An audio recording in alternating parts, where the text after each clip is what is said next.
हो गया। तो इस प्रकार से राजरतन जी नमस्कार आप सभी को। और हवाई सिंह जी, सर साउंड नहीं आ रहा है। साउंड तो सभी को आ रहा है, आवाज नहीं आ रहा है, थोड़ा देख लीजिए आप। अब बोलिएगा, आवाज आ रहा है? आवाज आ गया सभी को? हो गया होगा। आइए। तो हम लोग पिछले क्लास में डिस्कस किए थे गवर्नर टॉपिक पर, और गवर्नर से रिलेटेड हम लोग बातें किए कि गवर्नर पोस्ट जो होता है ये अपॉइंटेड होता है, और मैंने बताया था बाई प्रेसिडेंट। तो भारत की राष्ट्रपति के द्वारा राज्यों में राज्यपाल जो होते हैं नियुक्त होते हैं, बट रियली पावर प्रेसिडेंट को इंडियन कॉन्स्टिट्यूशन ने प्रोवाइड नहीं किया है। वास्तव में भारत के संविधान द्वारा राष्ट्रपति को ऐसी शक्ति नहीं प्रदान की गई है जिससे अपने बुद्धि विवेक से नियुक्त कर सकें, बिल्कुल नहीं। यानी सेंट्रल गवर्नमेंट को ऑथराइज किया गया है, सेंट्रल गवर्नमेंट रिकमेंड करती है किसी भी स्टेट के गवर्नर के लिए, और बस उस रिकमेंडेशन पर प्रेसिडेंट सिग्नेचर करते हैं। अर्थात किसी स्टेट में कोई भी राज्य में राज्यपाल गवर्नर नियुक्त करने की रियली शक्ति, वास्तव में शक्ति सेंट्रल गवर्नमेंट को है। फॉर्मल औपचारिक कहा जाएगा शक्ति राष्ट्रपति को, क्योंकि फॉर्मल औपचारिक राष्ट्रपति सिर्फ सिग्नेचर करते हैं। ये डिसाइड करने का पावर किसी स्टेट का गवर्नर कौन होगा, ये डिसाइड करने का पावर राष्ट्रपति को नहीं होता है। PM and council of minister.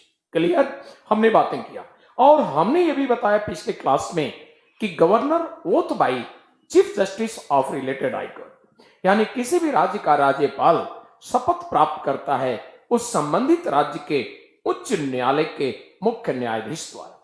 उसके बाद मैंने योग्यता पर बात किया, तो मैंने आप लोगों को बताया था first qualification he should be a citizen of India, उसे भारत का नागरिक होना चाहिए।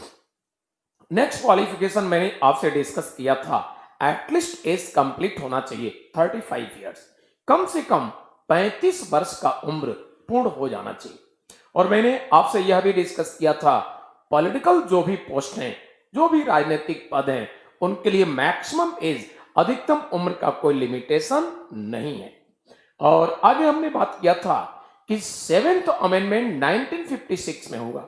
1956 तक, जब तक 7th अमेंडमेंट नहीं हुआ था, आपके संविधान में व्यवस्था था कि प्रत्येक स्टेट सेपरेट राज्यों के लिए, सेपरेट स्टेट के लिए एक एक गवर्नर अपॉइंटेड हो। But by 7th amendment in 1956, 7वां संशोधन अधिनियम 1956 के द्वारा भारत सरकार ने व्यवस्था कर दिया, एक सिंगल पर्सन, एक ही व्यक्ति 2 या 2 से अधिक राज्यों का राज्यपाल होगा। तो इस तरह से 1972 में इंडिया गवर्नमेंट ने ऐसा भी व्यवस्था किया था, उत्तर पूर्व के 5 स्टेट्स, 5 राज्यों का एक ही गवर्नर था। तो आज के डेट में आपसे पूछा गया कि एक व्यक्ति कितने राज्यों का राज्यपाल नियुक्त किया जा सकता है, आपका जवाब होगा 2 और मोर देन 2 स्टेट्स, 2 या 2 से अधिक राज्यों के लिए। मैक्सिमम कितने स्टेट ये बात मेंशन नहीं है, यानी अंडर दिस एक्ट, ये 7वां संविधान संशोधन अधिनियम जो है, इस अधिनियम, इस लॉ में वर्डिंग यूज किया गया है, शब्दावली इस्तेमाल किया गया है 2 या 2 से अधिक राज्य, फिक्स कोई संख्या नहीं।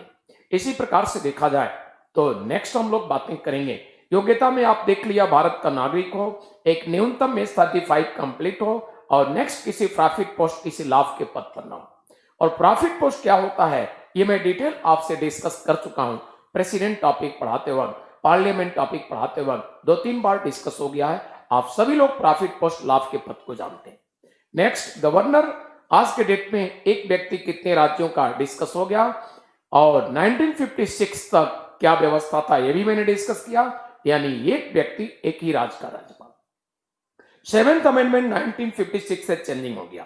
और अब हम लोग बातें करें इनके पावर्स ऑफ द गवर्नर, राज्यपाल की शक्तियां। तो फर्स्ट पावर मैंने आपसे डिस्कस किया था पिछले क्लास में, एक्सिक्यूटिव पावर, कार्यपालिका शक्तियां। और इस प्रकार से एक्सिक्यूटिव पावर में मैंने बताया कि स्टेट गवर्नमेंट जो भी काम करती है, जो भी executive work on behalf of governor of that state, यानी किसी भी राज्य की सरकार उस राज्य के राज्यपाल के तरफ से ही अपने सारे एक्सिक्यूटिव कार्यकारी कार्य करते हैं। इतना ही नहीं, स्टेट के गवर्नर को एग्जीक्यूटिव पावर में राइट दिया गया है कि time to time legislative proposal and executive जो भी प्रपोजल है यानी प्रशासन से संबंधित जानकारियां भी समय समय से राज्य का गवर्नर उस राज्य के चीफ मिनिस्टर से जानकारी प्राप्त करेगा। सोनू कुछ लिख रहे हैं कि और दूसरा, अगर स्टेट में सरकार दूसरी हो और राज्यपाल अलग पार्टी का हो तो दोनों से मेंटेन कैसे? सोनू सबसे पहले ये देखिए, गवर्नर के लिए कोई पार्टी की बात ही नहीं है, तो ये डाउट तो अपने दिमाग से निकाल दीजिए कि दूसरी पार्टी का हो। दूसरी पार्टी से मतलब ही नहीं है, गवर्नर का कोई पार्टी नहीं होता, वो सेंट्रल गवर्नमेंट का रिप्रेजेंटेटिव होता है, केंद्र सरकार का प्रतिनिधि होता है। तो एक ही गवर्नर अनेक राज्यों में है, अलग अलग पार्टी की राज्य में सरकार है, उससे कोई फर्क नहीं पड़ता, क्योंकि गवर्नर की बात है, वहां कोई पार्टी की बात नहीं। क्लियर? वो सेंट्रल गवर्नमेंट का रिप्रेजेंटेटिव है। और हवाई सिंह का कहना है कि सर क्या कोई विदेशी नागरिक, चलिए विदेशी नागरिक भारत के नागरिकता लेता है, क्या वो गवर्नर बन सकता है? हवाई सिंह ये समझिए, जो आपने स्वयं ही अपने क्वेश्चन में कर दिया कि भारत की नागरिक, तो क्वालिफिकेशन में भारत का नागरिक दिया है, ये बात तो आपने ही क्वेश्चन में प्रूफ कर दिया कि भारत का नागरिक हो गया, तो भारत का नागरिक है। अब विदेशी मत कहिए, विदेशी तो तब तक था जब तक भारत की नागरिकता नहीं, और कॉन्स्टिट्यूशन ने भारत की नागरिकता डिमांड किया है, आपने क्वेश्चन में ही कर दिया कि भारत की नागरिकता प्राप्त कर लिया, तो बस उसके लिए एलिजिबल है, चाहे जो भी हो, भारत की नागरिकता प्राप्त कर लिया, एलिजिबल है, योग्य है, और वो पोस्ट के लिए पूरी तरह से नियुक्ति का पात्र है। क्लियर? आपने क्वेश्चन में यह बात दिया है। नेक्स्ट विनोद कुमार जी ने कहा है कि सर मैं तो आपसे आशीर्वाद लेने के लिए ऑनलाइन हुआ हूं। विनोद जी, मैं पूरी तरह से दिल से आपको आशीर्वाद देता हूं और ईश्वर से यह भी कामना प्रार्थना करता हूं, ईश्वर आपको बहुत बड़ा ऑफिसर जल्दी बनावे, आप जैसे स्टूडेंट सिलेक्शन में विलंब ना हो। तो ये हमारा आशीर्वाद समझिए, या ईश्वर से आपके लिए प्रार्थना समझिए, उतना ही दिल से हार्टली। हम आप सभी से विनोद जी जुड़े हैं, आप ही नहीं, हम सभी स्टूडेंट के लिए, हम टाइम्स के टीचर यही उम्मीद करते हैं, कामना प्रार्थना करते हैं, आप जल्दी सभी लोग जल्दी ऑफिसर बने, और उसी प्रयास में हम सभी लोग लगे। इसी के साथ देखा जाए तो हम लोग अब बातें करेंगे नेक्स्ट पावर, और नेक्स्ट पावर होगा सेकेंड पावर, ये होगा फाइनेंशियल पावर,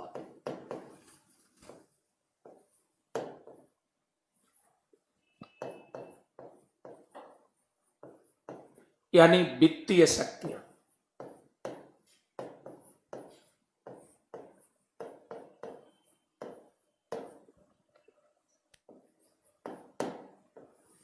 वित्तीय शक्तियां देखिए, सेंटर में मैंने प्रेसिडेंट के फाइनेंशियल पावर जब आप लोगों से डिस्कस किया था, तो फाइनेंशियल पावर में मैंने बताया था कि कोई भी फाइनेंस बिल या मनी बिल जब सेंटर में फाइनेंस मिनिस्टर लाते हैं, उससे पहले परमिशन लेते हैं वो किसका? उससे पहले वो परमिशन लेते हैं प्रेसिडेंट का। सेम व्यवस्था दिया गया है आपके इंडियन कॉन्स्टिट्यूशन में। इंडियन कॉन्स्टिट्यूशन में सेम व्यवस्था क्या है? इसमें व्यवस्था है कि स्टेट का फाइनेंस मिनिस्टर जब स्टेट में बिल लाते हैं, किस तरह का बिल?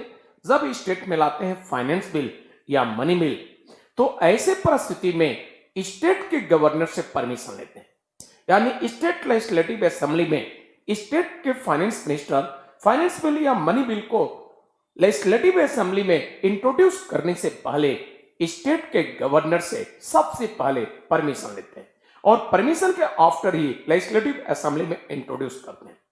यानी किसी भी राज्य के वित्त मंत्री जब वित्त विधेयक या धन विधेयक लाना चाहते हैं, तो विधानसभा में प्रारंभ करने से, प्रस्तुत करने से पहले वो क्या करते हैं? उसी राज्य के राज्यपाल से सबसे पहले परमिशन लेते हैं, और राज्य के राज्यपाल का जब परमिशन, अनुमति प्राप्त हो गया, तो बस उस राज्य के विधानसभा में विधेयक को प्रस्तुत करते हैं। हमारी बात को बहुत गौर से सुनिएगा, क्योंकि कॉन्स्टिट्यूशन ने गवर्नर को विधेयक पर परमिशन, अनुमति देने के लिए कॉन्स्टिट्यूशन ने ऑथराइज किया है, और फाइनेंशियल मामलों में मनी बिल या फाइनेंस बिल में संविधान ने पावर दिया है परमिशन, अनुमति देने का। इसलिए कॉन्स्टिट्यूशन में ये गवर्नर का फाइनेंशियल पावर है, ये वित्तीय शक्ति है। इतना ही नहीं, स्टेट का फाइनेंस मिनिस्टर जब स्टेट में बजट लाता है स्टेट का, तो बजट को लेजिस्लेटिव असेंबली में इंट्रोड्यूस करने से बिफोर उन्हें परमिशन लेना होता है। Without permission of governor state finance minister bill को लेजिस्लेटिव असेंबली में इंट्रोड्यूस नहीं कर सकते। यानी राज्य का वित्त मंत्री जब राज्य के बजट लाते हैं, वार्षिक वित्तीय विवरण बजट लाते हैं, तो राज्य के विधानसभा में प्रारंभ करने से पहले, प्रस्तुत करने से पहले, सबसे पहले उस संबंधित राज्य के राज्यपाल से परमिशन लेते हैं, अनुमति लेते हैं, और संबंधित राज्य के राज्यपाल की अनुमति, परमिशन प्राप्त करने के बाद ही उस राज्य के वित्त मंत्री इस विधेयक को विधान करें, बजट को जो मनी बिल का रूप है उसको प्रस्तुत करते हैं। कहां पर? विधानसभा में। तो बजट लाने के मामले में भी गवर्नर ऑथराइज है परमिशन देने के लिए। ये सारे मैटर फाइनेंशियल हैं, इसलिए ये गवर्नर का फाइनेंशियल पावर माना गया। इतना ही नहीं, मैंने आप लोगों को प्रेसिडेंट पढ़ाते वक्त बताया था कि सेंटर में एक फंड होता है कंसोलिडेटेड फंड, संचित निधि। सभी राज्यों में भी ये फंड होते हैं। तो इंडियन कॉन्स्टिट्यूशन में जो भी स्टेट आज के डेट में हमारे हैं, सभी स्टेट में एक कंसोलिडेटेड फंड, एक संचित निधि होता है। और ये कंसोलिडेटेड फंड, संचित निधि जो होता है, कंसोलिडेटेड फंड, संचित निधि जो होता है, ये एक ऐसी व्यवस्था है जो राज्यों में भी कंसोलिडेटेड फंड है। तो भारत के सभी राज्यों में संचित निधि, कंसोलिडेटेड फंड है। और इस कारण से सेंटर में देखा जाए तो जब कभी भी धन निकालना हो, 1 लाख रुपये या 1 लाख करोड़ निकालना हो, सेंट्रल गवर्नमेंट तभी धन निकाल सकती है जो एक फॉर्मल प्रोविजन है वो कंप्लीट होनी चाहिए। वो क्या?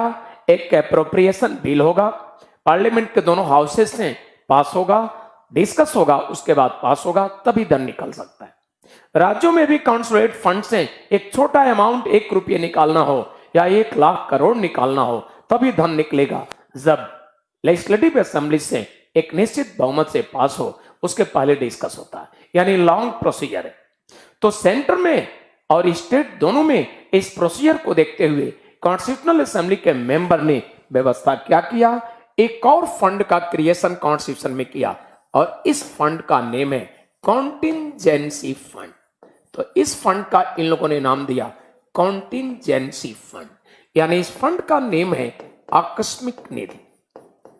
ये है आकस्मिक निधि, कॉन्टिंजेंसी फंड, आकस्मिक निधि। बच्चों, आप सभी को मैंने बताया था कि सेंटर का जो कॉन्टिंजेंसी फंड है उस पर मोनोपोली, उस पर एकाधिकार होता है किसका? प्रेसिडेंट का। सेम स्टेट के कॉन्टिंजेंसी फंड, आकस्मिक निधि पर मोनोपोली, एकाधिकार किसका होता है? इस पर एकाधिकार होता है, ये मोनोपोली होती है गवर्नर की। तो जब ऐसे सिचुएशन हालात हों, कैसे सिचुएशन? किसी राज्य में अर्थक्वेक आ गया, किसी राज्य में फ्लड आ गया और बहुत भयंकर स्थिति है, सैकड़ों हजारों लोग हैं जो सीरियस घायल हैं, या सैकड़ों हजारों ऐसे हैं जिनका डेथ हो गया। तो सीरियस जो घायल हैं उनके लिए अच्छे से समय से भोजन, उनका ट्रीटमेंट जो भी जरूरी है, ये सब कुछ करने के लिए करोड़ों रुपए की जरूरत है। तो ये तत्काल करोड़ों रुपए की जरूरत है, और इसमें से धन कंसोलिडेटेड फंड्स में निकलने में मान लीजिए 2-4 दिन लगेगा, 6-7 घंटे लगेगा, कंटिन्यू डिस्कस होगा तभी धन निकल सकता, अदरवाइज नहीं। लेकिन डॉक्टर की टीम बता रही है कि हजारों लोग जो सीरियस घायल हैं, अगर 4 घंटे के अंदर प्रॉपर ट्रीटमेंट नहीं हुआ, 2 घंटे के अंदर मेडिसिन, भोजन नहीं मिला, तो काफी इसमें मर सकते हैं, डेथ हो जाएगी। इसको सोचते हुए असेंबली के मेंबर कॉन्स्टिट्यूशन मेकिंग करते वक्त ही एक और फंड का क्रिएशन कर दिए ऐसे परिस्थिति से निपटने के लिए, और उस फंड का नाम दिए कॉन्टिंजेंसी फंड, आकस्मिक निधि। तो ये एक ऐसा फंड है कॉन्स्टिट्यूशन में स्टेट के लिए, जो स्टेट का गवर्नर इसमें से करोड़ों रुपए निकाल कर और रिलेटेड स्टेट गवर्नमेंट को हैंड ओवर करेंगे, इस डायरेक्शन निर्देश के साथ कि लोग जो भी संकट में हैं, सीरियस घायल हैं, उनको बचाने का सरकार प्रयास करे। तो इमीडिएट ऐसे परिस्थिति में यह धन लोगों को बचाने में सहायक होता है, काम देता है। एडवांस में यह धन रखा गया होता है, इसलिए इस मनी को बोलते हैं एडवांस मनी।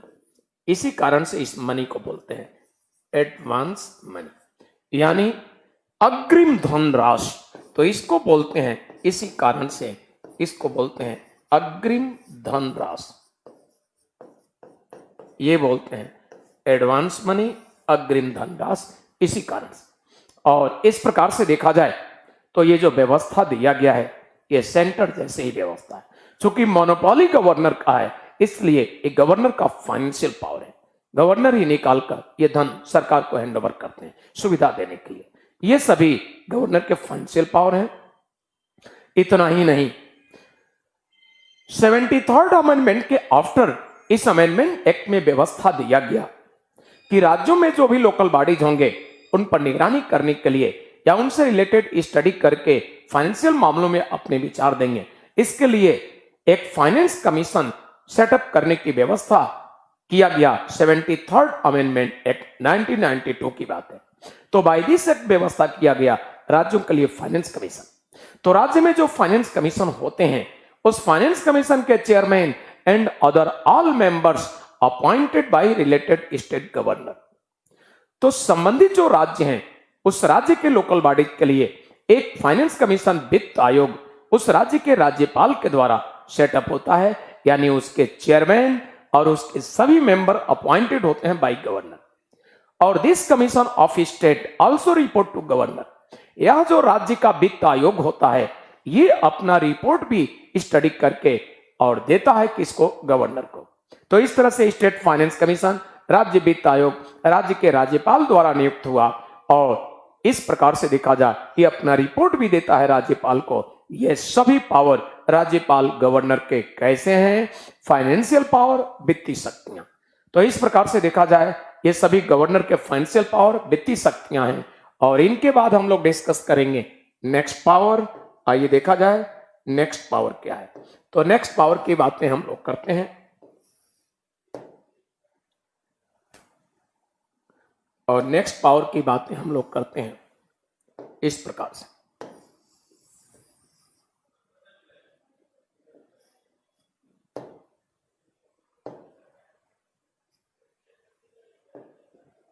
तो नेक्स्ट पावर की बातें करते हैं और ये होगा इस प्रकार से। आइए देखा जाए नेक्स्ट पावर होगा और नेक्स्ट पावर होगा ये होगा लेजिस्लेटिव।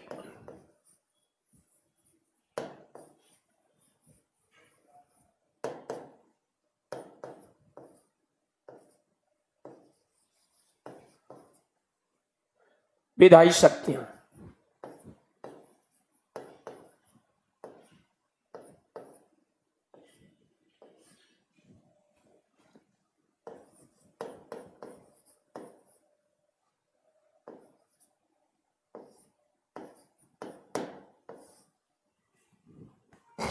विधायी शक्तियां, विधायी शक्तियों में देखा जाए तो मैं यहां भी आपको कंपेयर करके बता दूं। मैंने बोला था प्रेसिडेंट के लिए कि प्रेसिडेंट समय समय से स्पीच अभिभाषण देते हैं। गवर्नर को भी कॉन्स्टिट्यूशन ने पावर दिया है स्पीच अभिभाषण का। और मैंने दो अवसर बताया था प्रेसिडेंट को जिस अवसर पर प्रेसिडेंट स्पीच भाषण देते हैं। फर्स्ट अवसर मैंने बताया था अभिभाषण स्पीच के लिए just after general election of Lok Sabha, यानी first sitting of just after general election of Lok Sabha. Lok Sabha के सामान्य चुनाव के पश्चात प्रथम बैठक जो होता है उसमें प्रेसिडेंट स्पीच अभिभाषण देते हैं। सेम देखा जाए तो राज्यों में भी है। राज्य के विधानसभा के चुनाव के बाद स्टेट लेजिस्लेटिव असेंबली के जनरल इलेक्शन के आफ्टर जो फर्स्ट सिटिंग होता है उसमें स्टेट के गवर्नर स्पीच अभिभाषण देते हैं। सेकेंड अवसर मैंने प्रेसिडेंट का बताया था first sitting of budget session, तो बजट सत्र का प्रथम बैठक, ये सेकेंड है। तो सेम राष्ट्रपति के जैसे गवर्नर भी, यानी कंप्लीट सुनिए। गवर्नर को जो स्पीच अभिभाषण देने का अवसर है दो है।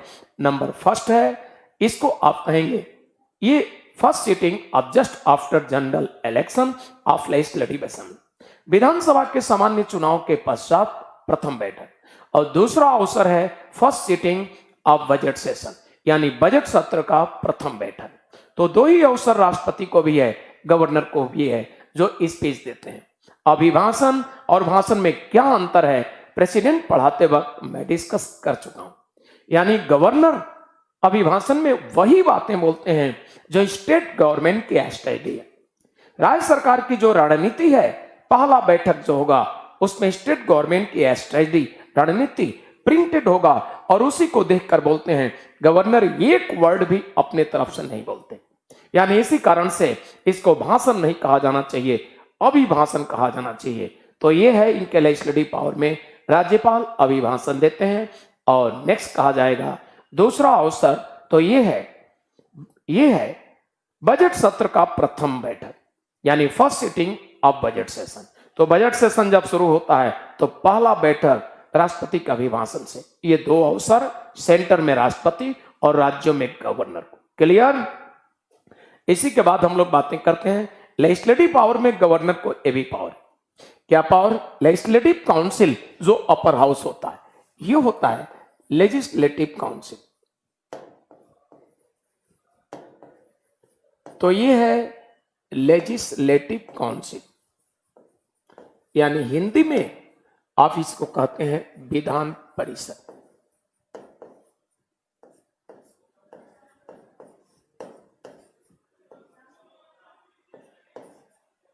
विधान परिषद, तो विधान परिषद में देखिए 1/6 members, 1/6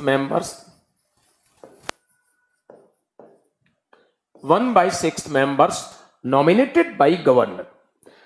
तो लेजिस्लेटिव काउंसिल जिस किसी राज्य में है, उस लेजिस्लेटिव काउंसिल के टोटल स्ट्रेंथ का 1/6 मेंबर्स होते हैं, वो नॉमिनेटेड होते हैं बाई गवर्नर। ये तो रहा काउंसिल। और लेजिस्लेटिव असेंबली है, ये है लेजिस्लेटिव असेंबली। तो ये है legislative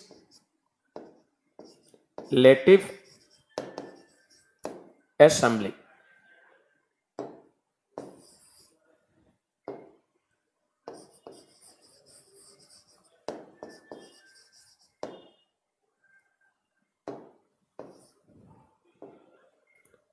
legislative assembly, legislative assembly यानी हिंदी में इसको कहा जाता है विधानसभा। तो विधानसभा लेजिस्लेटिव असेंबली जो लोकसभा के सिमिलर है, राज्य में, राज्य का लोअर हाउस है, निम्न सदन है। इसमें 2 एंग्लो इंडियन यानी 2 एंग्लो सॉरी इसमें 1 एंग्लो इंडियन, इसमें 1 Anglo Indian, 1 Anglo Indian nominated होते हैं, यानी एक आंग्ल भारतीय, एक आंग्ल भारतीय,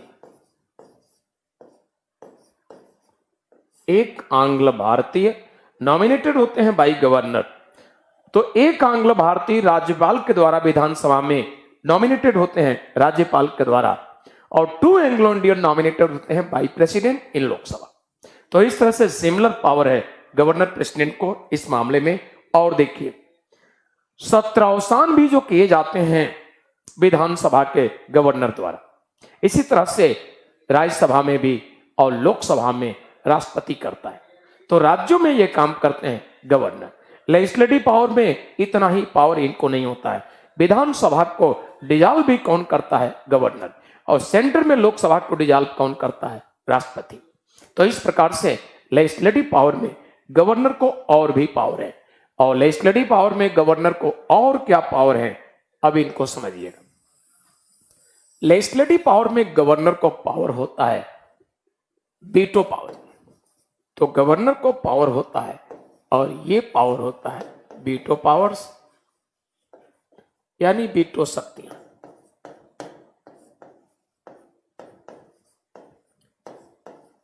वीटो पावर, वीटो शक्तियां। और वीटो पावर, वीटो शक्तियों की बात देखा जाए तो मैं आप लोगों को बता चुका हूं प्रेसिडेंट पढ़ाते वक्त 3 टाइप्स के वीटो। फर्स्ट वीटो जिसका नाम है एब्सोल्यूट वीटो, फर्स्ट वीटो जिसका नाम है एब्सोल्यूट वीटो, हिंदी में आत्यंतिक निषेधाधिकार। और सेकंड वीटो जिसका नाम है पॉकेट वीटो, यानी जेबी निषेधाधिकार। एंड थर्ड वीटो जिसका नाम है फर्स्ट, फिर से सुन लीजिए, फर्स्ट एब्सोल्यूट वीटो आत्यंतिक निषेधाधिकार एंड थर्ड पॉकेट वीटो ये भी निषेधाधिकार। थर्ड होगा सस्पेंसिबल वीटो स्थगन निषेधाधिकार। यानी फर्स्ट वीटो एब्सोल्यूट वीटो है, इसमें एक्सट्रीम पर इनको पावर होता है।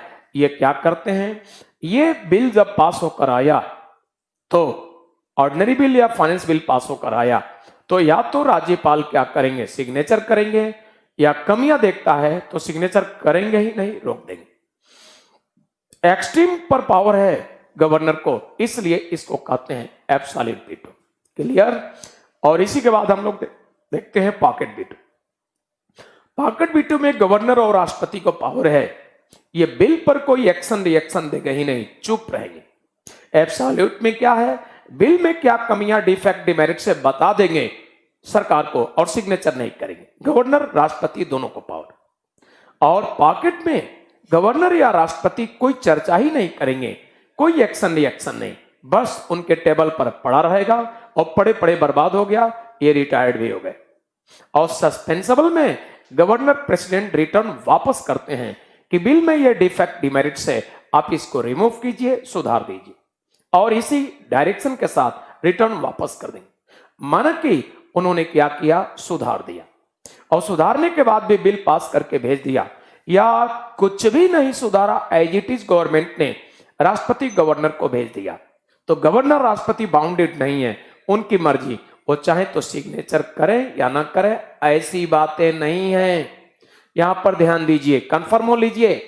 तो यहां पर मान लीजिए गवर्नमेंट सुधारा हो सेंटर की या राज्य की बात है गवर्नर की, तो बिल में सुधारा या नहीं भी सुधारा हो, दोबारा पास करके भेज दिया, तो सेंटर में राष्ट्रपति और स्टेट में गवर्नर बाउंडेड है, सिग्नेचर करेंगे। यानी सस्पेंसिबल वीटो के अंडर सेंटर में राष्ट्रपति और स्टेट में गवर्नर, बस दोबारा जब गवर्नमेंट पास करके बिल भेज दिया तो फिर से लौटाने के लिए गवर्नर प्रेसिडेंट को पावर नहीं है, अब ये बाउंडेड है, सिग्नेचर करेंगे। तो कमीशन आपसे क्वेश्चन कर चुका है, पूछा गया है कि सस्पेंसिबल वीटो के अंडर प्रेसिडेंट या गवर्नर सेंटर एंड स्टेट में किसी एक बिल को कितने बार रिटर्न कर सकते हैं। आपका ऑप्शन होगा ओनली वन टाइम, एक बार, दोबारा उन्हें रिटर्न करने का पावर नहीं है, अब बाउंडेड है, क्वेश्चन सिग्नेचर करेंगे। अच्छा, वसीम का विचार देख लें। इन्होंने लिखा है स्टेट गवर्नमेंट में गवर्नर न होने पर कौन अनुमति देगा सर। ये वसीम सबसे पहले देखिए जो आपका क्वेश्चन है, ये ध्यान दीजिए, गवर्नर ना होने की बात ही नहीं है। जब किसी राज्य में गवर्नर नहीं होगा, माना कि सडनली रिजाइन कर दिया, तो सेंट्रल गवर्नमेंट उस स्टेट की जिम्मेदारी दूसरे गवर्नर के अंडर में देता है, यानी उस राज्य का गवर्नर हो गया। समझ गए होंगे?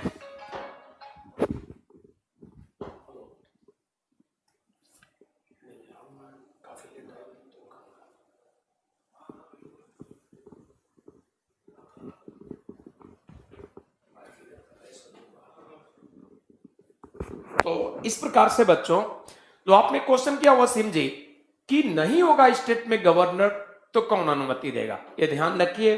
किसी भी स्टेट का गवर्नर रिजाइन कर दिया या किसी स्टेट के गवर्नर का सपोज कीजिए डेथ हो गया, तो ऐसे सिचुएशन हालात में इमीडिएट सेंट्रल गवर्नमेंट उस स्टेट की जिम्मेदारी दूसरे गवर्नर को दे देगी। तो इस तरह से आप ये दिमाग से निकाल दीजिए कि कोई गवर्नर नहीं रहा तो क्या होगा, ऐसा होता ही नहीं है। यूपी का गवर्नर मान लीजिए रिजाइन दिए, तो इमीडिएट सेंट्रल गवर्नमेंट क्या करेगी, मध्य प्रदेश के गवर्नर को चार्ज दे देगी, बिहार के गवर्नर को दे देगी, तो गवर्नर का वहां पर जिम्मेदारी वैकेंट नहीं होता, पोस्ट वैकेंट नहीं हो जाएगा व्यवस्था। तो कोई जो भी रहेगा, मान लीजिए बिहार के गवर्नर को चार्ज दिया गया यूपी का गवर्नर, तो बस वही यूपी का गवर्नर है उस समय, वो सारी जिम्मेदारी संभालेगा। वसीम मेरे ख्याल से समझ गए होंगे, अगर समझ गए हो या न समझे हो जो भी, अपनी रिएक्शन दीजिएगा। नौशाद अली का भी विचार देख लो। सर लाइव चल रहा है क्या आपको डाउट है नौशाद? लाइव भी तो चल रहा है, जरा इन बच्चों का प्रॉब्लम देखिए। लाइव चल रहा है नौशाद, कोई डाउट न रखिए। वसीम 1/6 लेजिस्लेटिव काउंसिल मेंबर क्या है? देखिए स्टेट में 2 हाउसेज होते हैं, लेजिस्लेटिव काउंसिल, लेजिस्लेटिव असेंबली। तो लेजिस्लेटिव असेंबली लोकसभा के सिमिलर है और लेजिस्लेटिव काउंसिल राज्यसभा के सिमिलर। तो अपर हाउस है लेजिस्लेटिव काउंसिल विधान परिषद, अभी कुछ देर के बाद आपको पढ़ने को मिलेगा। तो इसमें जितने भी मेंबर होते हैं उनके टोटल का 1/6 नॉमिनेटेड होते हैं उस स्टेट के गवर्नर को। तो सही समझ गए? अब वसीम अगर समझ गए होंगे तो अपना विचार दीजिएगा, ना समझे हो तो भी। क्लियर? आगे चला जाए हम लोग। तो इसी के साथ देखा जाए तो गवर्नर के लेजिस्लेटिव पावर भी हम लोग डिस्कस कर चुके। हम लोग अब डिस्कस करेंगे गवर्नर के नेक्स्ट पावर। आइए देखा जाए गवर्नर के नेक्स्ट पावर क्या होते हैं। तो गवर्नर के नेक्स्ट पावर में अब हम लोग बातें करेंगे, ये होगा फोर्थ जुडिशियल पावर,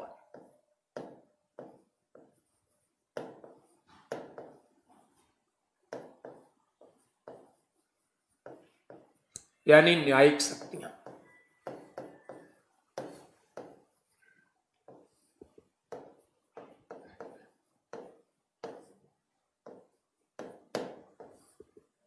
न्यायिक शक्तियां, judicial power. Nishant sir, absolute and suspension नहीं भाई, सस्पेंसेबल में अंतर समझ में नहीं आया। चलिए, ये अंतर तो एक दिन हमने डिटेल बताया था प्रेसिडेंट टॉपिक में, बट आपका क्वेश्चन आया निशांत, तो दोबारा समझिए, ध्यान दीजिए। एब्सोल्यूट वीटो एक ऐसा वीटो है जिसमें प्रेसिडेंट या गवर्नर बिल में कुछ डिफेक्ट डिमेरिट्स देखे तो क्लियर बता देंगे बिल में दिस डिफेक्ट है, इस विधेयक में ये कमियां बता देंगे, और बताने के बाद वो अपना सिग्नेचर रोक लेंगे, हस्ताक्षर सिग्नेचर नहीं करेंगे। That is absolute veto. यही होगा क्या? आत्यंतिक निषेधाधिकार। क्लियर? एब्सोल्यूट वीटो है। बट सस्पेंसिबल में क्या है? कमियां बता देंगे, डिफेक्ट डिमेरिट्स, ये कमियां हैं, सिर्फ बताएंगे नहीं, रिटर्न वापस भी करते हैं। और यही एब्सोल्यूट में प्रेसिडेंट गवर्नर गवर्नमेंट को रिटर्न वापस नहीं करते हैं। सस्पेंसिबल में क्या करेंगे? कमी बता देंगे और रिटर्न वापस करेंगे। वापस करने के बाद गवर्नमेंट माना कि उन कमियों को सुधारा या नहीं सुधारा, एज इट इज भी पास करके भेज दिया, तो गवर्नर प्रेसिडेंट बाउंडेड है, अब क्या करेंगे? सिग्नेचर। यानी डिफरेंस, अंतर यह है कि एब्सोल्यूट में प्रेसिडेंट या गवर्नर अपने related state government, central government को रिटर्न वापस नहीं करते, और सस्पेंसिबल में क्या करते हैं? वापस करने का पावर है। अब क्लियर? दोनों में अंतर हो गया। हम लोग बातें करते हैं जुडिशियल पावर, न्यायिक शक्तियां। देखिए, इंडियन कॉन्स्टिट्यूशन में प्रेसिडेंट को जुडिशियल पावर, न्यायिक शक्तियां मैंने बताया था। आप लोग बताइए किस आर्टिकल के अंडर बताया था, तो थोड़ा हमको भी समझ में आ जाएगा कि आप लोग कुछ पढ़ रहे हैं। बोलिएगा निशांत, आप बोलिए कि प्रेसिडेंट का जुडिशियल पावर किस आर्टिकल में मैंने पढ़ाया था? बोलिएगा निशांत, अजीत, जो भी हो, वसीम, किस आर्टिकल में प्रेसिडेंट का जुडिशियल पावर पढ़ाया था? आर्टिकल जल्दी बताइए, जल्दी बोलिए, जल्दी बोलिए, इसका मतलब पढ़ाई नहीं हो रहा है। मिथुन कुमार जल्दी बोलिए, प्रेसिडेंट टॉपिक जो मैंने पढ़ाया था, नोट्स भी दे चुका हूं, किस आर्टिकल के अंडर मैंने बताया था जुडिशियल पावर? तो निशांत, आपका टॉपिक छूट गया है, कोई बात नहीं, आपके पास पीडीएफ तो होगा, उसको देखना चाहिए, वीडियो देखना चाहिए। छूट जाए और छोड़ ही दीजिए, न पढ़िए, तो निशांत बड़ी वीकनेस, कमजोरी होगी। जो भी क्लास किसी कारण से छूट गया, उसका पीडीएफ लेकर पढ़ लीजिए, मोबाइल से निकालकर, वीडियो को देखिए। छूट गया उसको छूट जाना मत समझिए, ये जवाब उचित नहीं है, आपके कैरियर के लिए अच्छा नहीं होगा, प्लीज। और जानते हैं, आप लोगों की सफलता, आपकी अच्छी अचीवमेंट, टाइम्स की अच्छी अचीवमेंट मानी जाती है। आप अच्छा करेंगे, हम लोगों को बल मिलता है, इंस्पायरेशन मिलता है। आप लोग जब जवाब देते हैं तो लगता है कि हमारा प्रयास सही दिशा में जा रहा है। आप लोग पढ़ रहे हैं। एक लोगों ने सही जवाब दिया है, और ये जवाब दिए हैं राजरतन। इन्होंने लिखा है आर्टिकल 72, बिल्कुल सही। राजरतन जी, थैंक यू आपको, आप बढ़िया से पढ़ रहे हैं, याद है आपको, यानी रिवीजन कर रहे हैं, नोट्स एंड वीडियो देख रहे हैं। अंडर आर्टिकल 72 राजरतन जी ने बिल्कुल सही लिखा है, अंडर दिस आर्टिकल प्रेसिडेंट को जुडिशियल पावर है और गवर्नर को जुडिशियल पावर होता है अंडर आर्टिकल 161। तो आइए, ये आर्टिकल है गवर्नर का, आर्टिकल 161 व्यवस्था है गवर्नर की। तो किसी भी स्टेट के गवर्नर जो होते हैं, राज्यों के राज्यपाल जो होते हैं, इनको अंडर दिस आर्टिकल कॉन्स्टिट्यूशन ने पावर दिया है पार्डन का, यानी हिंदी में आप इसको बोलेंगे क्षमादान। तो भारतीय संविधान के द्वारा राज्यपाल को पावर है क्षमादान का, पार्डन का।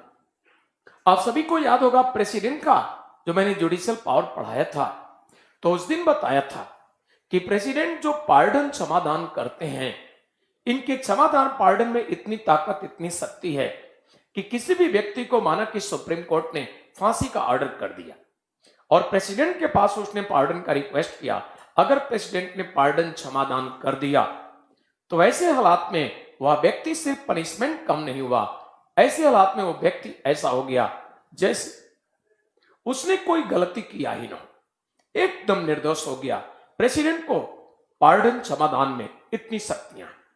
लेकिन एक बात मैंने और बताया, यहां पर बताना चाहूंगा कि प्रेसिडेंट के कंपैरेटिवली हम लोग गवर्नर की बात करें पार्डन के मामले में, आपसे यूपीएससी कमीशन सीडीएस में एंड साथ साथ स्टेट कमीशन पीसीएस में भी पूछा है।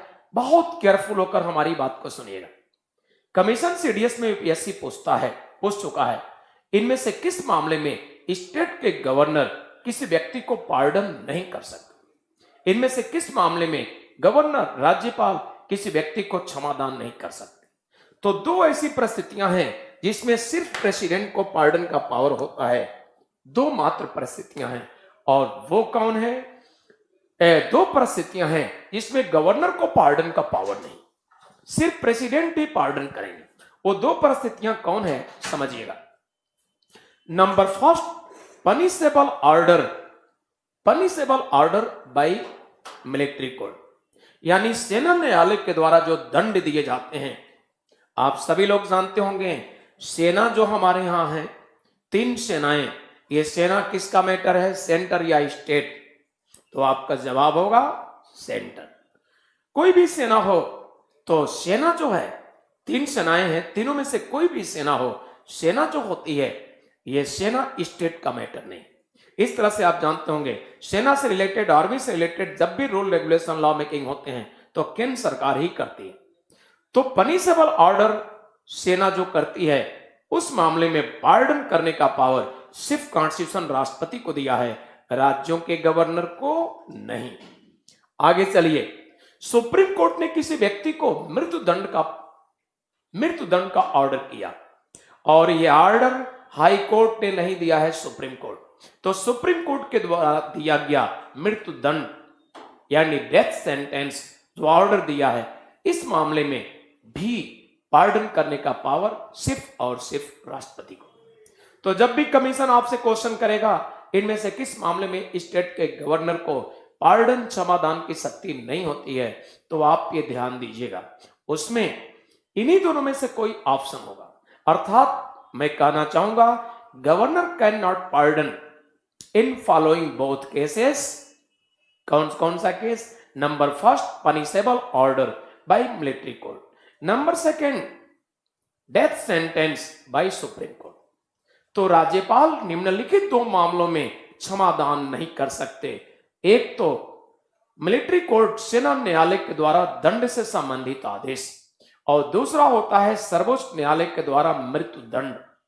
तो इन दोनों मामलों में राज्य के राज्यपाल गवर्नर को क्षमादान की शक्ति नहीं होगी।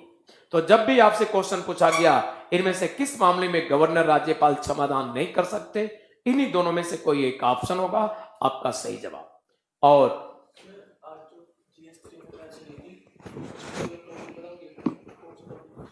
मेकिंग ऑफ द कॉन्स्टिट्यूशन कुछ शुरू कर दिए हैं, वही चलेगा। हाँ, मेकिंग ऑफ द कॉन्स्टिट्यूशन। तो इस प्रकार से ये व्यवस्था है। और मेरे ख्याल से ये क्वेश्चन आज से 5 साल पहले सीडीएस में भी यूपीएससी पूछ चुका है। ये क्वेश्चन राजस्थान पीसीएस में भी एक बार पूछा है, 15 वर्षों में रिपीटेड है, बीपीएससी बिहार पीसीएस भी पूछ चुका है। तो यूपीएससी भी इस पे क्वेश्चन कर चुका है और स्टेट कमीशन भी रिपीटेड क्वेश्चन है, आप आसानी से कर सकते हैं इस क्वेश्चन को। सोनू कुमार का कहना है आर्टिकल 143 में क्या जानना चाहते हैं? 143 में व्यवस्था है advisory power of supreme court, यही व्यवस्था है इसमें। और इस प्रकार से आशीष कुमार, आज आपका फेस दिख रहा है। आशीष जी, हमारा फेस तो हमेशा दिखता है, ऐसा कोई छिपा तो नहीं है मेरा face. Ashish ji thank you, आप हमारे फेस देख करके अपनी एक्सप्रेशन दिए। और कोई आशीष जी दिक्कत हो हमसे तो बताइए। आशीष जल्दी अपना रिएक्शन दीजिए।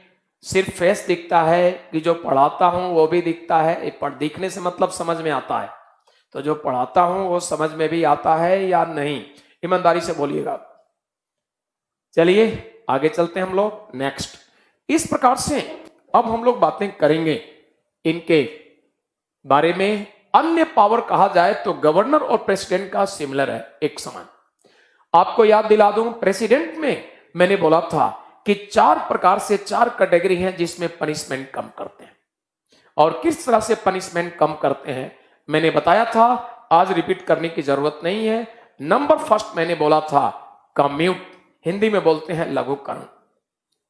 और नंबर सेकंड मैंने बोला था रिमिशन, हिंदी में कहते हैं परिहार। और नंबर थर्ड मैंने बोला था ये होता है रिस्पाइट, विराम। और फोर्थ कैटेगरी मैंने बोला था रिफ्राइव, प्रविलंबन।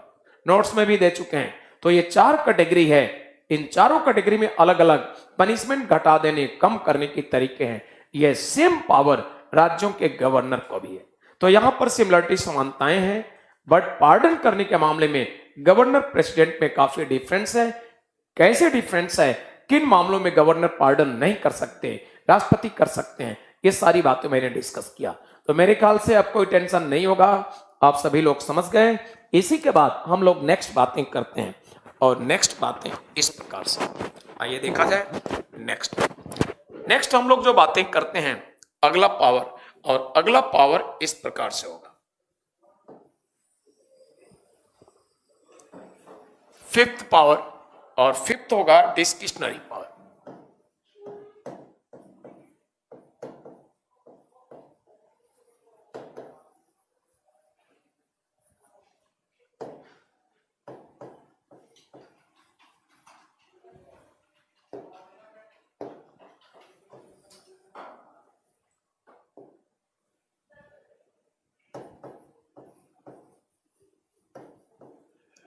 डिस्क्रिशनरी पावर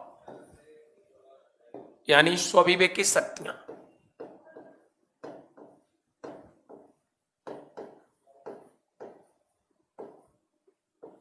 स्वविवेकी शक्तियां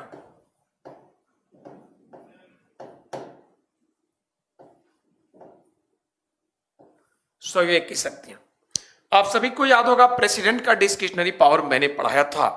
तो उस समय मैंने आप लोगों को बताया था कि डिस्क्रिशनरी पावर स्वविवेकी शक्ति में वही बातें आती हैं, वही पावर शक्तियां जो प्रेसिडेंट अपने बुद्धि विवेक से काम करते हैं।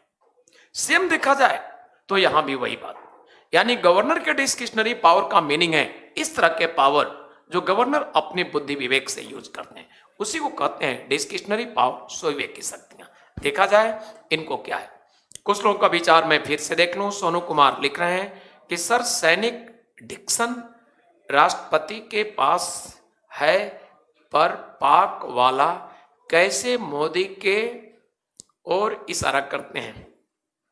ध्यान दीजिए, तो इस मामले में जो पावर दिया गया है रिकमेंडेड है, अपने मन से राष्ट्रपति नहीं करते हैं। यानी राष्ट्रपति जो इस मामले में पार्डन करते हैं, क्षमादान करते हैं। सोनू ध्यान से सुनिएगा तो आप समझ जाएंगे, आपको जो ये डाउट है क्लियर हो जाएगा। यानी प्रेसिडेंट, राष्ट्रपति जो पार्डन करते हैं, ये डिस्क्रिशनरी पावर नहीं, राष्ट्रपति का स्वविवेकी शक्ति नहीं है। यानी सेंट्रल गवर्नमेंट में PM and cabinet written recommend करेंगे, लिखित अनुशंसा सिफारिश करेंगे, तभी राष्ट्रपति करेंगे, अदरवाइज नहीं। तो राष्ट्रपति को जो पार्डन, क्षमादान की शक्ति है, पनिशमेंट घटाने, कम करने की, ये राष्ट्रपति को डिस्क्रिशनरी पावर, स्वविवेकी शक्ति नहीं है। ये रिकमेंडेड, सिफारिश किया गया होता है। कौन करेगी? पीएम एंड कैबिनेट, और ऑन पेपर करेंगे तभी राष्ट्रपति कर पाएंगे, अदरवाइज नहीं। सेम स्टेट में स्टेट की गवर्नर रिकमेंड करती है तभी करेंगे, अदरवाइज नहीं। अब आप समझ गए। तो इसलिए जो आपने कहा कि पाकिस्तान ऐसे करती है मोदी सरकार की तरफ, तो आप इसका मतलब समझ गए। वास्तविक शक्ति रियल पावर किसको है? मोदी सरकार को। प्रेसिडेंट फॉर्मल है तो मोदी सरकार पार्डन के लिए रिकमेंड करेगी तभी राष्ट्रपति रामनाथ कोविंद जी आज के डेट में करेंगे, अदरवाइज नहीं। तो इंडिकेट करने का यही कारण है। और इस प्रकार से अब देखा जाए नेक्स्ट व्यवस्था क्या है। तो नेक्स्ट हम लोग बातें करें फिफ्थ पावर, पांचवा शक्ति है और यह है डिस्क्रिशनरी पावर, स्वयं की शक्ति। देखिए सेंटर में प्रेसिडेंट का डिस्क्रिशनरी पावर में मैंने फर्स्ट पावर बताया appointment of prime minister. Same यहां गवर्नर को पावर होता है अपॉइंटमेंट ऑफ चीफ मिनिस्टर।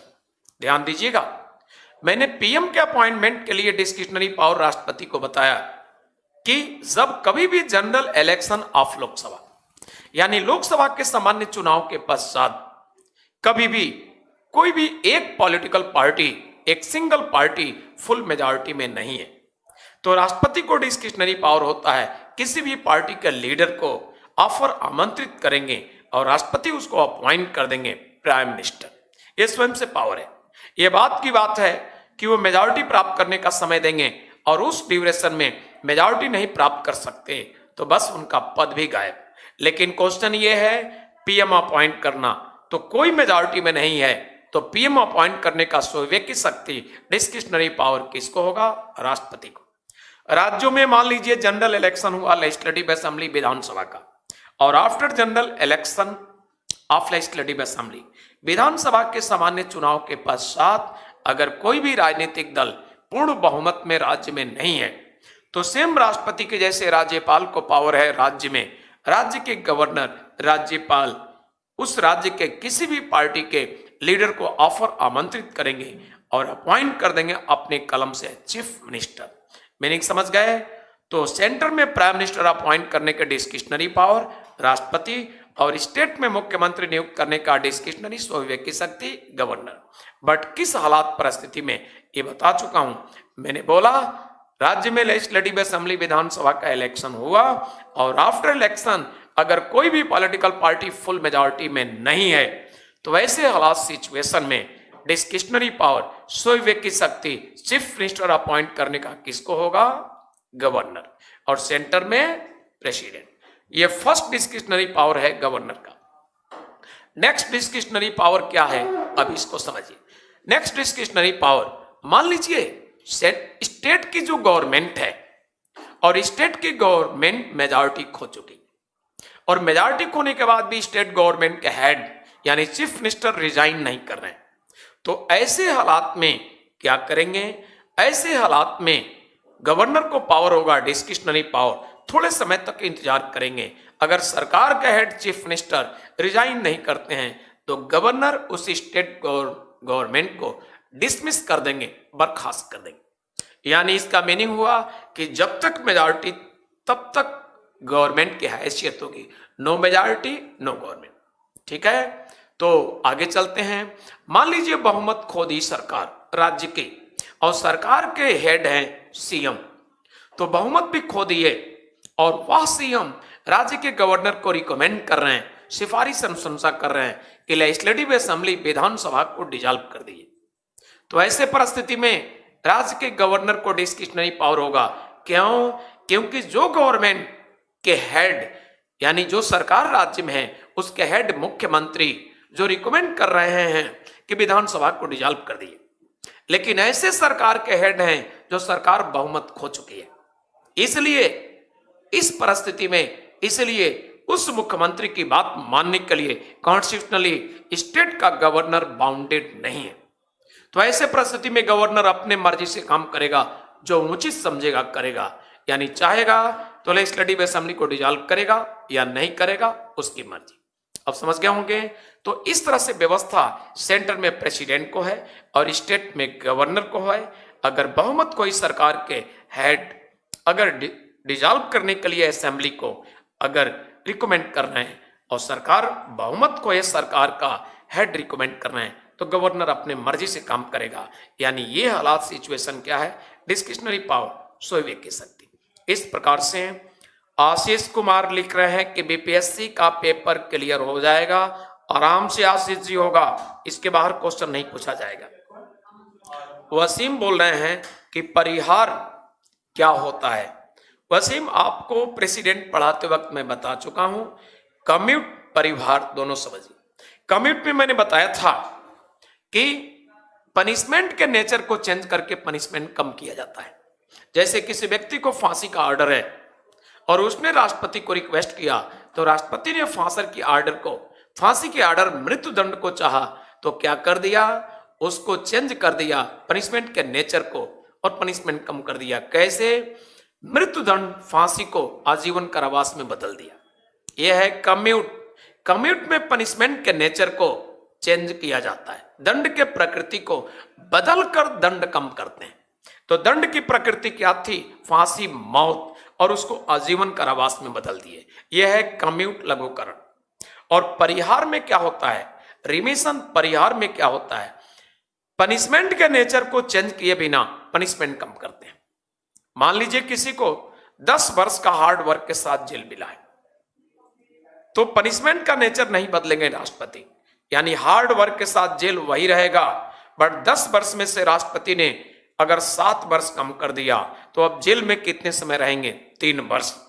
यानी पनिशमेंट का जो नेचर था हार्ड वर्क, उस नेचर प्रकृति को राष्ट्रपति ने, गवर्नर ने चेंज किए बिना पनिशमेंट घटा दिया। 10 वर्ष से कितना कर दिया? 3 वर्ष, 7 घटा दिया। अब समझ गए परिहार को भी और कम्यूट भी समझ गए, दोनों में डिफरेंस भी समझ गए। क्लियर? आइए, और अजीत कुमार कुछ लिख रहे हैं, सर सच में इससे कभी बिहार अच्छा नहीं, कभी बिहार बाहर नहीं सकता। बिल्कुल अजीत, जो हम लोग पढ़ा रहे हैं, हम सभी टीचर के पीडीएफ अच्छे से पढ़ रहे हैं, वीडियो को बार बार देख ले रहे हैं, तो इसके बाद कोई क्वेश्चन बिहार में गलती की चांस नहीं। बट मान लीजिए वीडियो भी आपने अच्छे से नहीं देखा, जो नोट्स हैं वो भी ऐसा नहीं हुआ, तो फिर ऐसे हालात में आप समझ ही सकते हैं गलती की चांसेज है। तो इसलिए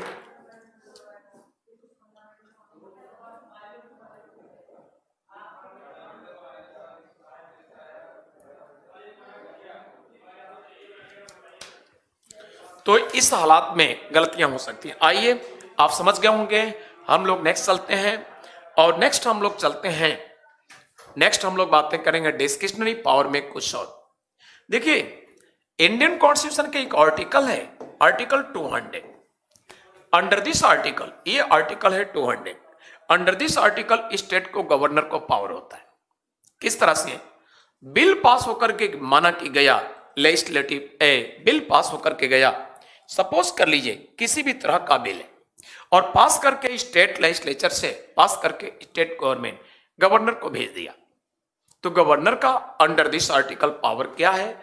अंडर दिस आर्टिकल स्टेट के गवर्नर, राज्य के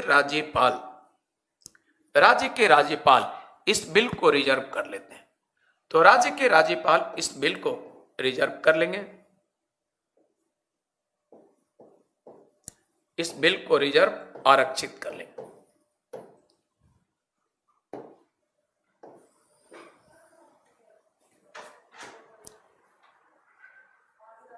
तो राज्य के राज्यपाल इस बिल को रिजर्व कर लेंगे, आरक्षित कर लेंगे। और राज्य के राज्यपाल इस बिल को रिजर्व कर लेंगे, आरक्षित कर लेंगे, किसका विचार जानने के लिए? प्रेसिडेंट का विचार जानने के लिए। तो इस बिल को इन्होंने रिजर्व किया, प्रेसिडेंट, राष्ट्रपति का विचार जानने के लिए। अब ध्यान दीजिए, राष्ट्रपति के पास बिल चला गया, गवर्नर ने जो बिल रिजर्व किया, स्टेट गवर्नमेंट का बिल आरक्षित किया राष्ट्रपति का विचार जानने के लिए। अब देखिए, राष्ट्रपति का विचार जानने के लिए कर दिया, तो ये बिल सेंड कर दिया जाएगा राष्ट्रपति के पास। माना कि मनी बिल है, तो राष्ट्रपति क्या करेंगे? या तो सिग्नेचर कर देंगे, एक्ट बन गया, या नहीं सिग्नेचर करेंगे तो मनी बिल राज्य का बर्बाद हो गया। अगर फाइनेंस बिल है या ऑर्डिनरी बिल है, तो राष्ट्रपति क्या करेंगे? गवर्नर को ये डायरेक्शन देंगे कि बिल में ये कमियां हैं, राज्य सरकार को भेज दीजिए, सुधार करें। तो गवर्नर के पास राष्ट्रपति भेज दिए और अब गवर्नर इस बिल को राज्य सरकार के पास भेजेंगे। माना कि राज्य सरकार ने सुधार दिया या नहीं सुधारा, सपोज कर लीजिए सुधार दिया। सुधारने के बाद भी जब ये बिल गवर्नर के थ्रू राष्ट्रपति को पास जाएगा तो राष्ट्रपति की अपनी मर्जी, चाहे तो सिग्नेचर कर देंगे, एक्ट बनेगा, या सिग्नेचर रोक लेंगे। यानी आप याद कीजिए, सस्पेंसिबल वीटो के अंडर मैंने प्रेसिडेंट के केस में, राष्ट्रपति के केस में बताया कि सेंट्रल गवर्नमेंट अगर सुधार के भेजी या नहीं भी सुधारी तो दोबारा राष्ट्रपति कुछ नहीं कर सकते, बाउंडेड है, सिग्नेचर करेंगे। बट यहां पर स्टेट गवर्नमेंट का बिल जो गवर्नर के द्वारा रिजर्व है, इस रिजर्व बिल में प्रेसिडेंट को एक्सट्रीम पर पावर है। राज्य सरकार कमियां को सुधार भी दिया, तब भी राष्ट्रपति बाउंडेड नहीं है, अभी भी वीटो यूज करेंगे। यानी क्या करेंगे, सिग्नेचर नहीं करेंगे, बर्बाद हो गया। तो कमीशन आपसे क्वेश्चन ये करेगा, इनमें से कौन सा बिल है, इनमें से कौन सा बिल है जो गवर्नमेंट के सुधारने के बाद भी एक्सट्रीमली प्रेसिडेंट ऑथराइज हैं, वो सिग्नेचर करें या ना करें। आपका जवाब होगा रिजर्व बिल बाय गवर्नर, यानी राज्यपाल के द्वारा जो आरक्षित विधेयक है, यही बिल है। तो आपसे कमीशन ये पूछ चुका है। आपसे तो ये पूछा गया है, सीएपीएफ के एग्जाम में यूपीएससी पूछा है, किस आर्टिकल के अंडर स्टेट गवर्नर किसी बिल को रिजर्व करता है। जवाब हो गया। यूपीपीसीएस इसमें से क्वेश्चन पूछा है, यूपीपीसीएस पीटी का एक क्वेश्चन है कि गवर्नर के द्वारा रिजर्व बिल का एक्ट बनना डिपेंड करता है। ऑप्शन में दिया था पीएम, नेक्स्ट ऑप्शन में प्रेसिडेंट, नेक्स्ट ऑप्शन गवर्नर और डी ऑप्शन सीएम। आपका जवाब क्या होगा, जल्दी बोलिएगा। गवर्नर के द्वारा रिजर्व बिल का एक्ट बनना निर्भर करता है, डिपेंड करता है, इनमें से किस पर? ऑप्शन है, और ऑप्शन है president, prime minister, chief minister, governor. जल्दी जवाब दीजिए आप लोग, तो इससे हम समझ जाएंगे आप लोग समझे हैं या नहीं।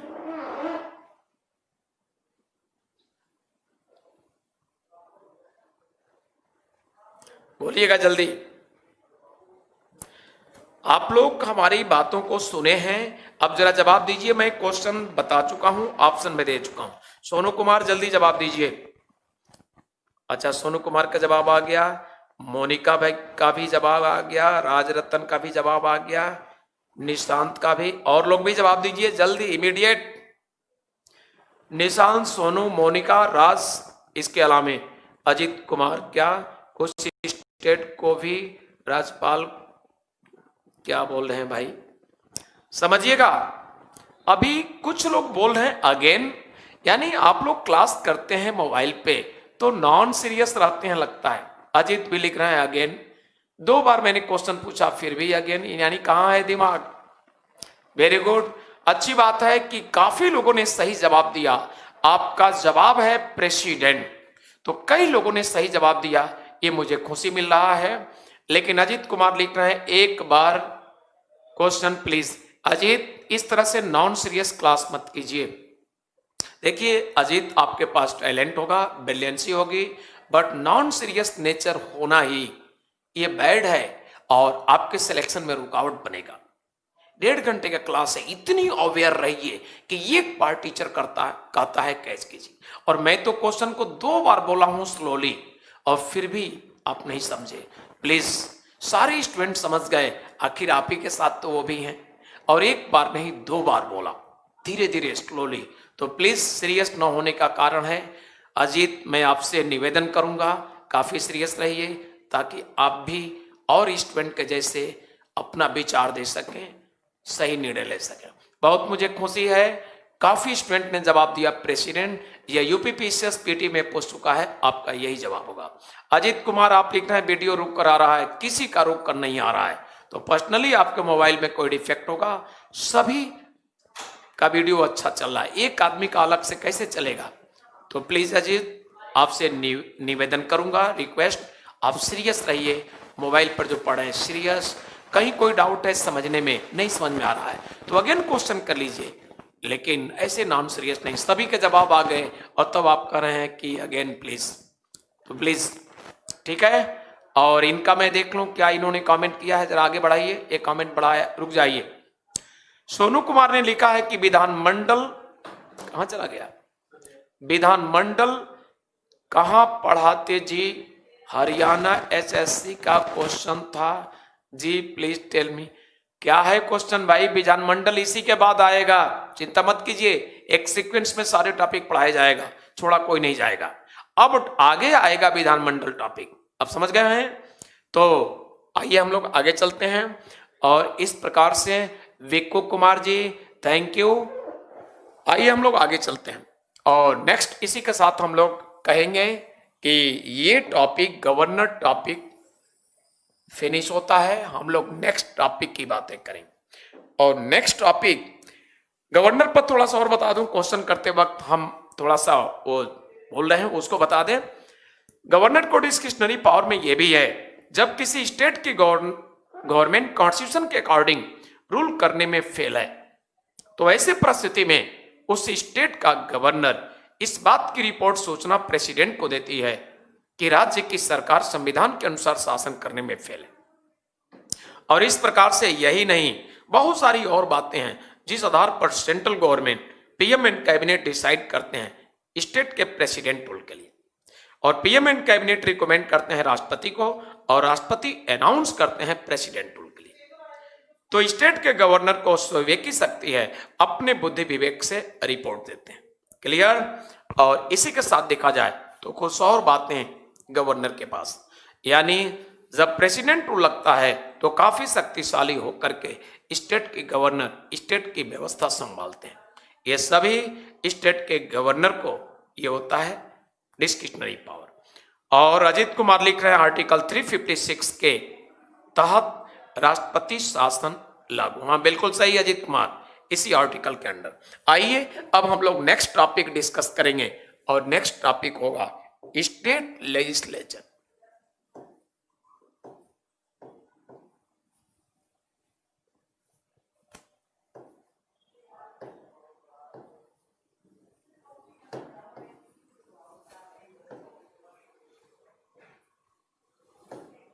राज्य विधानमंडल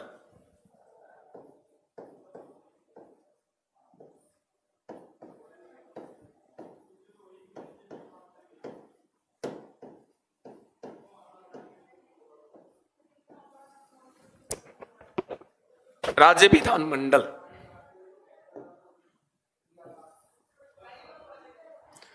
स्टेट लेजिस्लेचर राज्य विधानमंडल। आप सभी लोग ये ध्यान दीजिए, सेंट्रल लेजिस्लेचर मैंने पढ़ाया, या आप उसको यूनियन लेजिस्लेचर भी कहेंगे। कॉमन बोलचाल में हम लोग बोलते हैं पार्लियामेंट, संसद। तो सेंट्रल लेजिस्लेचर यानी पार्लियामेंट जो है उसके 3 पार्ट्स हैं। फर्स्ट प्रेसिडेंट राष्ट्रपति, सेकंड काउंसिल ऑफ स्टेट, आप हिंदी में बोलेंगे Rajya Sabha, and third house of people, Hindi में लोकसभा। और सोकट साफी बोल रहे हैं video quality is not good. क्या प्रॉब्लम है साफी? वीडियो क्वालिटी में क्या दिक्कत है? क्या चीज?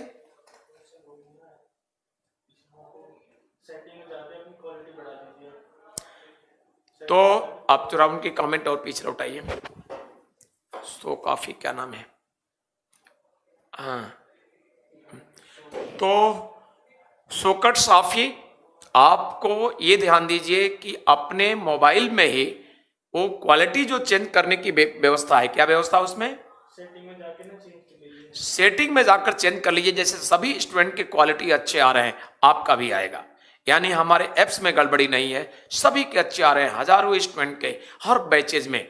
तो आप सेटिंग में जाकर चेंज कर लीजिए, फिर आपका भी अच्छा आने लगेगा। ठीक है ना? ध्यान दीजिएगा।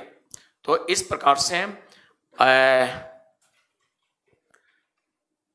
Sir explain everything in English as well, that will be your good. ठीक है, आपके सारे प्रॉब्लम सॉल्व होंगे। इंग्लिश में कोई दिक्कत तो होगा नहीं ना? हिंदी में किसी को नहीं होगा? तो आप क्या लिख रहे हैं निशांत जी? वीडियो क्वालिटी मस्त है, वेरी गुड। सभी का मस्त ही है, किसी का गड़बड़ नहीं है, उनके मोबाइल में कोई दिक्कत होगा। ठीक है आशीष, आगे चलते हैं, हम लोग देखते हैं स्टेट लेजिस्लेचर। तो मैं ये बता रहा था कि सेंट्रल लेजिस्लेचर यानी पार्लियामेंट है।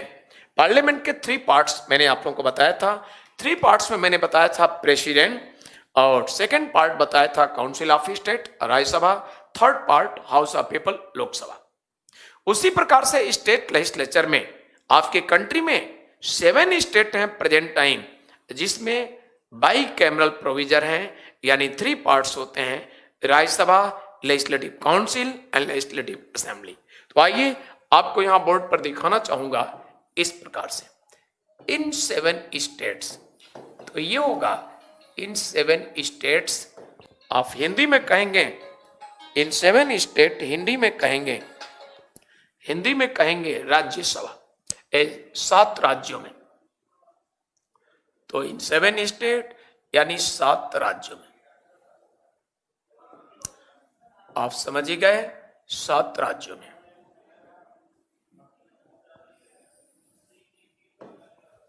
सेवन स्टेट राष्ट्र 7 राज्यों में देखा जाए तो नंबर फर्स्ट ये होता है गवर्नर, यानी राज्यपाल।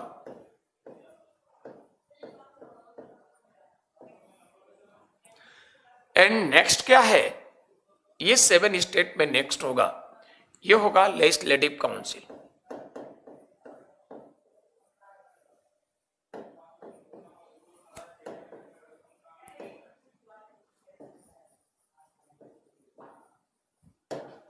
विधान परिषद,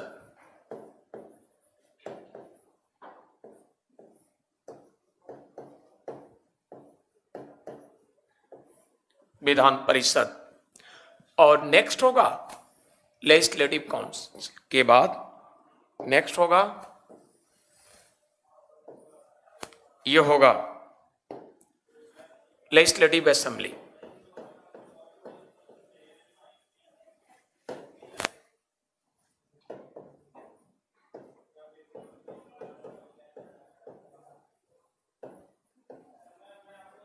यानी विधानसभा।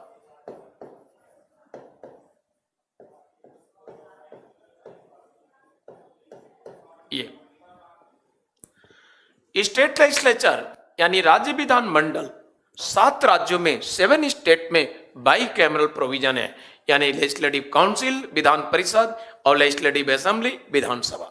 और फर्स्ट पार्ट आपने देखा गवर्नर राज्यपाल। तो 7 राज्यों में ये 3 पार्ट्स हैं स्टेट लेजिस्लेचर के।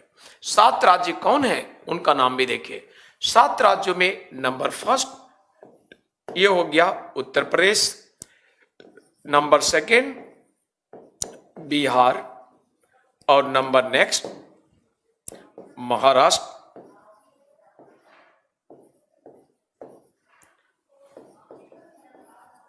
Uttar Pradesh, Bihar, Maharashtra, next Karnataka,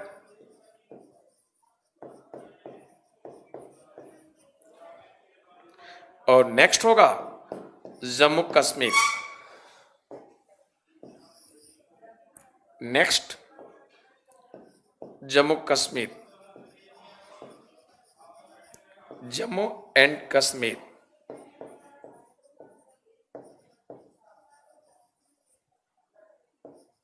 Jammu and Kashmir.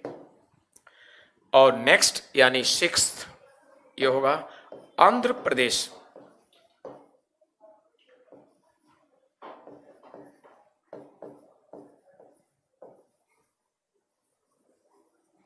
और नेक्स्ट एंड लास्ट 7th होगा, ये होगा तेलंगाना।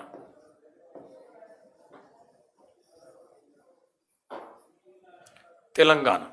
तो इस प्रकार से 7 स्टेट 7 राज्य हैं जहां पर आज के डेट में बाई कैमरल प्रोविजन है, यानी द्विसदनीय व्यवस्था है। द्विसदनीय से मतलब विधान परिषद और विधानसभा, यानी legislative council and legislative assembly. Clear. और इस प्रकार से गवर्नर तो सभी में हुआ। ये तो आपने देखा 7 स्टेट, बट अदर स्टेट में क्या व्यवस्था है अब इनकी बातें करेंगे। यानी अदर स्टेट में देखा जाए तो अन्य राज्यों में तो लेजिस्लेटिव काउंसिल यानी विधान परिषद नहीं होते हैं। अन्य की बात किया जाए इस प्रकार से,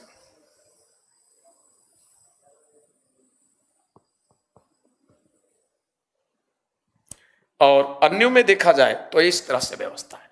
अदर स्टेट,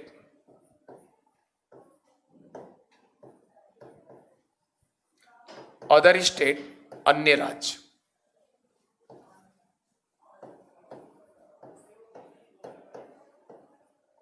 और अन्य राज्य की व्यवस्था है इस प्रकार से। नंबर फर्स्ट पार्ट होगा गवर्नर, यानी राज्यपाल। और नंबर नेक्स्ट होगा, ये होगा सेकेंड, लेजिस्लेटिव असेंबली।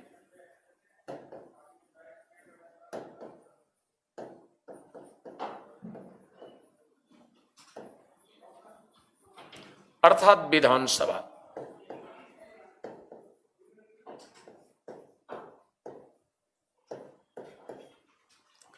तो अन्य राज्यों में 7 स्टेट के अतिरिक्त, एक्सेप्ट 7 स्टेट हम लोग डिस्कस करें तो इससे निष्कर्ष पर पहुंचेंगे कि अन्य राज्यों में 7 के अतिरिक्त जो राज्य हैं वहां पर लेजिस्लेटिव काउंसिल, विधान परिषद नहीं है। ठीक है, तो कमीशन आपसे क्वेश्चन करेगा इनमें से कौन सा स्टेट है जहां लेजिस्लेटिव काउंसिल नहीं है। क्वेश्चन इस प्रकार से मैं सुना रहा हूं, उत्तर प्रदेश, मध्य प्रदेश, बिहार, आंध्र प्रदेश। तो आप समझ गए होंगे, यानी मध्य प्रदेश ऐसा राज्य है जो 7 में से नहीं है, अर्थात यहां पर विधान परिषद नहीं। इनमें से कौन सा स्टेट है जहां लेजिस्लेटिव काउंसिल, विधान परिषद है? ऑप्शन इस तरह से दे दिया, राजस्थान, नेक्स्ट दे दिया तमिलनाडु, मध्य प्रदेश, उत्तर प्रदेश। आपका जवाब क्या होगा? उत्तर प्रदेश। इस तरह से क्वेश्चन, कितने स्टेट जहां लेजिस्लेटिव काउंसिल हैं, आप क्लियर है? इस तरह से क्वेश्चन हो गए। अब देखिए, हम लोगों ने बातें किया लेजिस्लेटिव काउंसिल, हम लोगों ने बातें किया लेजिस्लेटिव असेंबली एंड गवर्नर। यानी गवर्नर जो है यहां पर ही नहीं, 7 राज्यों में भी गवर्नर है स्टेट लेजिस्लेचर का, और अदर में भी गवर्नर स्टेट लेजिस्लेचर का पावर है। और गवर्नर के विषय में हम लोग क्लियर डिस्कस कर चुके हैं, इसलिए गवर्नर पर दोबारा डिस्कस नहीं करेंगे। हम लोग स्टेट लेजिस्लेचर के दोनों हाउसेस के विषय में डिस्कस करेंगे। तो राज्य विधानमंडल के जो 2 सदन हैं उनके बारे में हम लोग डिस्कस करेंगे। आइए देखा जाए, फर्स्ट हाउस यानी स्टेट लेजिस्लेचर का अपर हाउस, उस सदन, और उस सदन अपर हाउस है लेजिस्लेटिव काउंसिल, विधान परिषद। इसके बारे में हम लोग बातें करेंगे। तो आइए सबसे पहले हम लोग फर्स्ट हाउस की बात करेंगे, और फर्स्ट हाउस होगा, ये होगा लेजिस्लेटिव काउंसिल। तो फर्स्ट हाउस हम लोग बातें करते हैं विधान परिषद।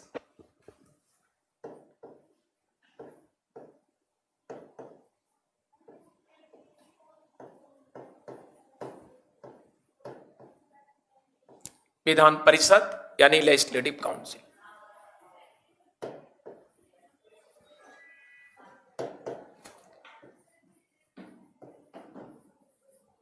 Legislative council, Vidhan Parishad.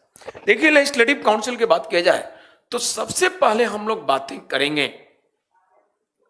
आप सोनू कुमार लिखे हैं, असेंबली हाउस स्टेट की राजधानी में होती है क्या? बिल्कुल जनरली राजधानी में, बट ऐसा मेंशन नहीं है कि राजधानी में ही होगा, बट जनरली देखा जाए तो राजधानी में। ठीक है, वसीम लिख रहे हैं तेलंगाना से पहले 6th थे सर। हाँ बिल्कुल, तेलंगाना से पहले 6 ही थे और तेलंगाना को लेकर के 7 हो गए, बिल्कुल सही। आइए हम लोग आगे देखते हैं, और किसी का कोई कमेंट? असेंबली हाउस स्टेट, अच्छा ये हो गया। ये टोटल नेशनल पार्टी कितने हैं? 7 हैं। आशीष हो गया। और ये अजीत कुमार सिंह 86 अमेंडमेंट। अजीत पिछले क्लास में बताया था 86 अमेंडमेंट से 3 चेंजिंग हुए। नंबर फर्स्ट, आर्टिकल 21 में ए जोड़ करके राइट टू एजुकेशन किया गया। क्या? 6 to 14 ईयर्स बच्चों के लिए अच्छे ढंग से एजुकेशन, केयर टेकिंग। और इसी अमेंडमेंट से आर्टिकल 45 में व्यवस्था किया गया बिलो 6 ईयर्स चिल्ड्रेन, 6 वर्ष से कम उम्र के बच्चों के लिए अच्छे ढंग से केयर टेकिंग एंड एजुकेशन। और इसी 86 अमेंडमेंट 2002 के द्वारा एक और चेंजिंग, यानी एक न्यू फंडामेंटल ड्यूटीज की व्यवस्था किया गया। और न्यू फंडामेंटल ड्यूटीज कौन? 11th फंडामेंटल ड्यूटीज, जिसमें 6 वर्ष से 14 वर्ष के बच्चों की अवस्था जो होती है, इनके गार्जियन को ड्यूटी दिया गया अच्छे ढंग से केयर टेकिंग एंड एजुकेशन। तो ये था 86 अमेंडमेंट, जो आपके कॉन्स्टिट्यूशन में 3 स्थान है जहां चेंजिंग किया गया। कोई प्रॉब्लम? क्लियर हो गया। हम लोग आगे चलते हैं। Legislative council, Vidhan Parishad. तो देखिए, लेजिस्लेटिव काउंसिल, विधान परिषद हो गया। तो आज बच्चों में ये बता दूं कि लेजिस्लेटिव काउंसिल, विधान परिषद, यहीं से नेक्स्ट क्लास में हम स्टार्ट करेंगे और संभव है कल भी मेरा क्लास होगा। तो लेजिस्लेटिव काउंसिल, आप काफी स्टूडेंट ने डिमांड किया पॉलिटिक्स के लिए, जो कि कोर्स हमारा पीछे था, बहुत सारे सेक्शन खत्म हो गए, तो इसलिए काफी ये सोचना आप लोगों ने दिया कि अपना क्लास रेगुलर लगवाइए। तो इसी को देखते हुए कल भी मैं लगवा लिया हूँ क्लास, और हम शुरू करेंगे, कल कंटिन्यू करेंगे यहीं से लेजिस्लेटिव काउंसिल, विधान परिषद में। अब समझ गए, टाइम हो गया है, आज यहीं क्लास को हम स्टॉप करते हैं। Thank you, goodbye and take care.